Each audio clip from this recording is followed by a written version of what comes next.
kampangin. Ito pala yung gawain ko bago tayo sasabak sa ating duty or responsibility. Mag-disinfect,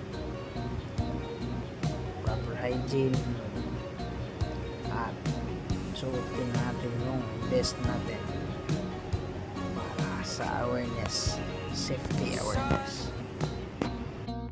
Darating ang mga salita. At huwag natin kalimutan magdasal sa itaas para gabayan natin ang safety ng ating pang-araw-araw. Sa aming dalawa, Pang-araw-araw hanap buhay natin kasama ang ating buddy na si K9 kung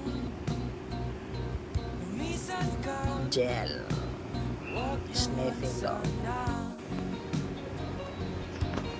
Ayun, bago tayo mag-proceed, painumin natin para ready.